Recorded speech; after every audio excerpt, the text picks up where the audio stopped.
Hi, I'm Dr. Jim Mitchell. I'm with the Teacher Education Department at Cal State East Bay.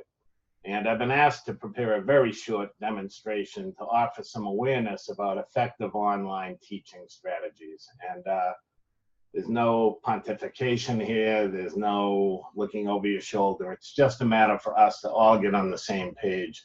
We who are online teachers, and I do a great deal of that in my teaching. So we have some full-time faculty doing online teaching, some adjunct faculty doing online teaching. I was asked by our chair to just get together and offer a 15-minute presentation on how we can be effective online teachers as a department. So I'll start sharing my screen with you here, and I'll do that. And I will note this, that the report is 10 principles of effective online teaching. You'll be getting the report and this PowerPoint presentation emailed to you. And it's developed by the Magna Group. You can find the link here and you can access it yourself, but I'll be sending it to you as well. There is no title here, sorry, I'll get rid of that, but I'll do it after I send this. But the 10 principles are: show up and teach, practice proactive course management strategies, establish patterns of course activities, plan for the unplanned, response requested unexpected, think before you write, help maintain forward progress, safe and secure, quality counts, and then they talk about the technology requirements. So I'll speak to these briefly, and then you can move on.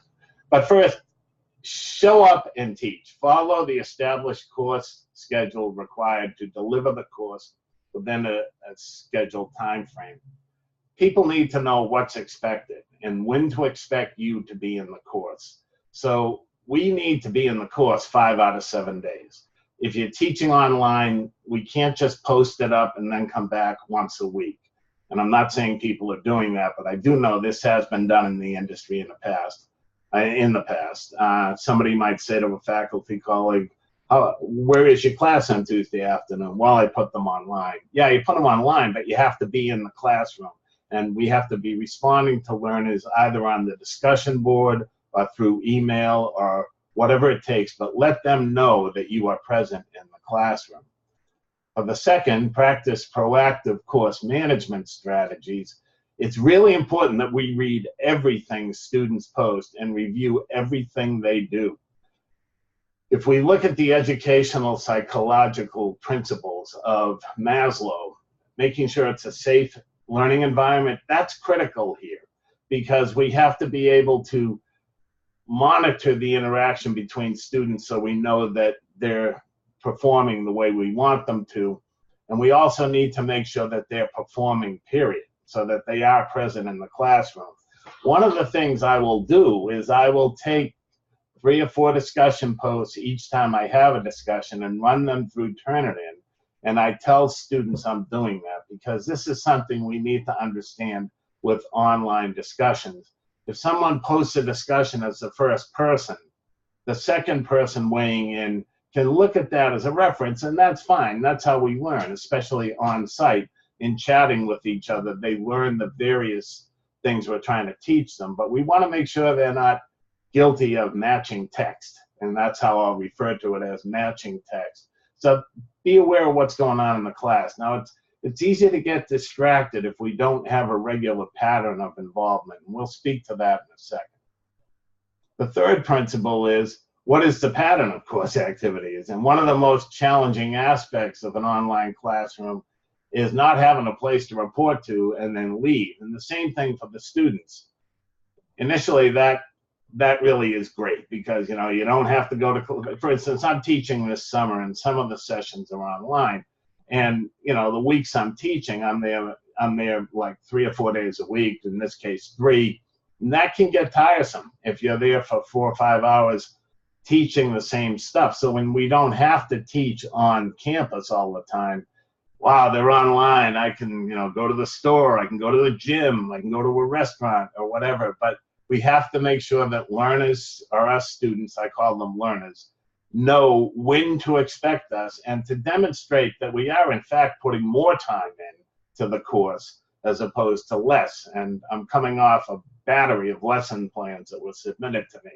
I was up for about 9 hours last night, got to bed at 2 because I'll share more about why I did that. But make sure that people know when to expect you in the class and when they should be expected in the class. See, the essence of online teaching is that they're not just focused on the shell, but they're thinking about the material when they're off the course shell. So the next principle is plan for the unplanned rather. And I like to make sure that we have weekly announcements. And I take the weekly announcement and then send it to the students on their campus emails in case they're not checking the course shell daily. They are told to check their email twice a day, their campus email, and I do all communications with the students on the campus email and on the course shell. I will say more about that in a second. But make sure people know when they can count on hearing from you. My announcements go out every Friday afternoon between 12 and 2 p.m., 12 p.m. noon and 2 p.m. And I would ask that you consider doing the same thing. Rarely do I have more than one announcement. Last week I did have more than one announcement because we have a special event going on campus, and the chair asked us to notify our students to remind them. So there was a second announcement that went out, but normally it's one announcement on Friday. This is what you do. I sometimes include a video, and when I don't, I tell them why I'm not including a video. So I'm also offering to students my cell phone number to be used in emergencies only. And then I tell them there really is not an emergency that you can't email me about when you have time. That if they're on the way to the hospital, they don't have to be thinking about my course, but they have it available. They can text me if they wish, or they can call me, but they know that I'm quick in my response time on email. So I've not had one call or text in 3 years. So the next item, number 4, is when can they expect a response? Well, I tell students that if it's during the week, during business hours, they can expect the response within 4 hours. If it's after business hours, they can expect the response by the next day. Now, I'm 99% of the time I respond faster than that. And on the weekend, I say they can expect the response by Monday morning. But again, I do usually reply on the weekend. But the reason why I tell them that is so that they're not hanging by the computer waiting for a response. Now, I had something happen last night that I'll share with you in a minute. The next principle is think before we write, practice netiquette. Now, the university has an absolutely outstanding netiquette philosophy that I would refer you to, and it's in our syllabi anyway. So, but it's on all the Blackboard shells too. But remind students of that. But the premise I follow is think that everything we write is on the front page of the New York Times. So everything we write to a student is on the front page of the New York Times. That said, it's inevitable that we'll get a communication from a student that kind of gets us flustered. Well, for some of us, maybe not for those of us who were raised in California, but I'm from the East Coast and I get irascible about stuff. And what I would say is just take a breath. And the keys to success in chapter 6 of the document talks about seeing communications from students as opportunities for teaching, not problems. And I had a few opportunities for teaching presented to me last night. So moving on to number 7 is we need to have our learners know how they're doing. So when we teach online, we can't let a week go by for feedback, even if it's a substantive report. We have to build a syllabus so that we know we have to set aside some time immediately after the assignment is due to get the feedback to the students. Now, if we're doing a quick turnaround, we can't offer a lot of feedback. But if you're not going to turn around the paper or the test quickly, you have to offer a lot of feedback in return. I get my papers back within 24 hours. That way they know what they're doing, and I grade my discussions are due every Friday at 9 a.m., and they have those grades by noon on Friday. so they know how they did for the week so they can go on to the next week's work. That's the big difference between on-campus and online teaching. And a lot of online teachers, not with us, but my daughter goes to a university I won't mention, and it's a great university, but she's had some online classes where the instructor waits a long time, and they're in 2/3 of the way through the semester, and the learners don't know how they're doing. And so it's important for us to get back to students quickly. And if we need to offer more insight, offer the availability for a Zoom conference or a phone conference. And that's the gist of it, but they have to know how they're doing. Don't let it wait more than 48 hours if possible. 72 absolute max should not be a regular habit. So moving on to the next slide. Safe and secure. I don't do any communication with students via anything but the East Bay server or email. It's mostly through the email account, but I do try, when I'm doing warnings about course progress, I offer it through the learning management system, because I want to have a record of that on Blackboard, which is what we use currently. So please don't communicate via email. If a student sends me a text communication, which is rare, I encapsulate the text communication and reply to the student on email, and I take a screenshot on my phone of the text and I include it in the email. That is just so that we have a record that is university housed, and I would just implore us to use communication that is university owned.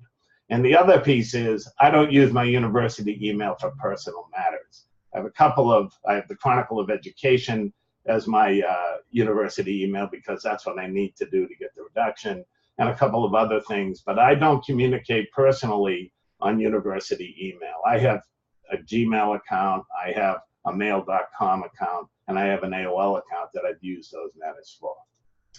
Quality counts, number 9.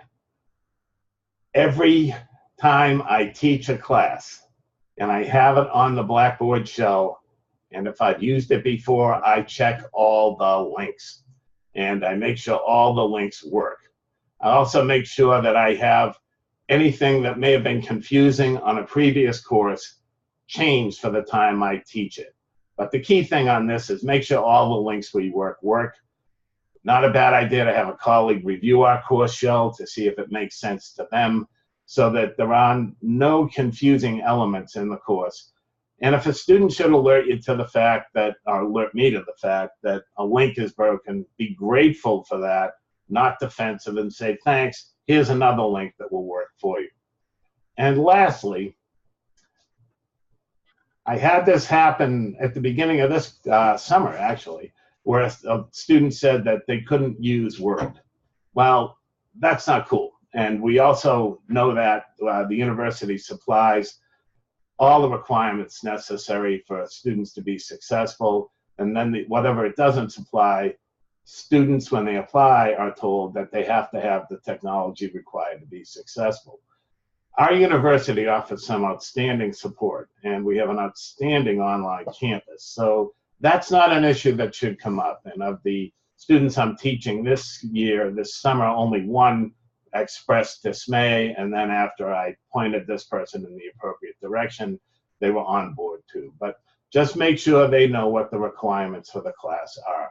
So that pretty much is it, and I hope we are enjoying wherever we're at as we watch this. I only put myself on video because online research demonstrates that people are more willing to engage with the process than when you have a video than if you don't. So having said all that, I shall wish you a good day, and I'm going to stop this recording.